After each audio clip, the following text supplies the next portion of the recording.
তো নমস্কার বন্ধুরা, আশা করি সবাই ভালো আছেন। তো বন্ধুরা, এখন আমি যে ছবিটার বিষয়ে কথা বলবো সেটা হচ্ছে 1998 সালের একটা সিনেমা, যেটাতে লিড চরিত্রে প্রসেনজিৎ চ্যাটার্জি, ঋতুপর্ণা সেনগুপ্ত এবং অবশ্যই রঞ্জিত মল্লিক, তারপর ধরুন সাবিত্রী চ্যাটার্জি, সুভাষিস মুখার্জি, অনুরাধা রায় সহ আর অনেকে ছিল। ছবির নাম হচ্ছে সিঁদুরের অধিকার।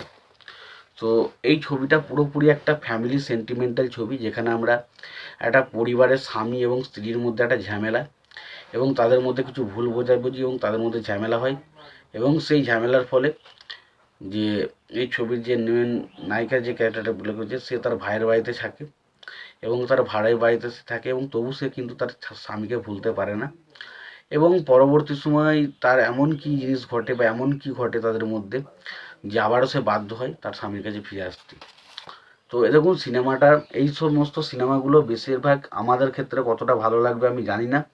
তো আমার ছবিটা দেখুন, আমার যেহেতু রিভিউ করতে হবে এবং যেহেতু ছবির বিচারে আমাকে বিচার করতে হয়, তো সেই কারণে আমি বলবো এই ছবিটা ডিসেন্ট একটা ছবি, খুব একটা খারাপ ছবি নয়, খুব একটা ভালো ছবিও নয়।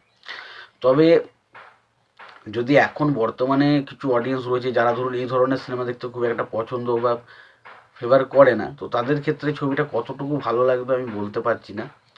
তবে এটুকু বলতে পারি, এখানে পারফরমেন্স কিন্তু খুব ভালো, প্রত্যেকের কাজ খুব ভালো, ছবির গান খুব ভালো, ছবিতে যে কটা দৃশ্য ইমোশনাল পয়েন্ট রয়েছে সেই জায়গাগুলো খুব ভালো, ছবিতে সম্পর্কগুলোকে দারুণভাবে দেখানো হয়েছে। তো এই ছবির পরিচালকের দায়িত্বে ছিলেন অনুপ সেনগুপ্ত এবং ছবিটার মিউজিকের কাজ করেছিলেন হচ্ছে অনুপম দত্ত। অনুপম দত্ত কিন্তু এই ছবিটার মিউজিকের কাজ করেছিলেন।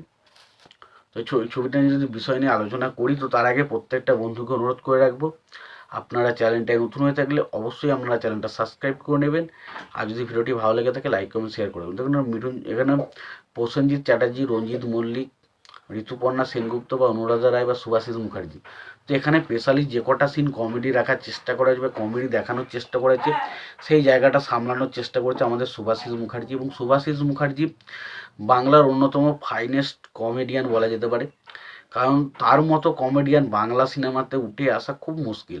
হ্যাঁ, তার মধ্যে খরাজ মুখোপাধ্যায় হাসায়, তারপর ধরুন ওদিকে কাঞ্চন মল্লিকও হাসায়, আরও কয়েকজন আছে যারা বাংলাতে হাসাচ্ছে, তার জন্য নয়, তবে তাদের হাসানোর স্টাইল এবং সুভাষিস মুখার্জির হাসানোর স্টাইলের মধ্যে কিন্তু অনেক অনেক অনেকটা ফারাক। এবং সুভাষিস মুখার্জি এমন একজন অভিনেতা, সে তার কথা বলার স্টাইলে আপনাকে হাসাতো ব্যাপক। যেমন ধরুন হিন্দিতে জনি লেভার, তার মানে অনেকে আসবে যারা কমেডি করতে পারে, অনেকেই কমেডি করে, রাজপাল যাদব থেকে শুরু করে অনেকেই কমেডি করতে করতে পারে, ভালো কমেডি করে, হাসায়ও প্রচুর, কিন্তু জনি লেবারের বিকল্প কিন্তু কেউ হতে পারবে না।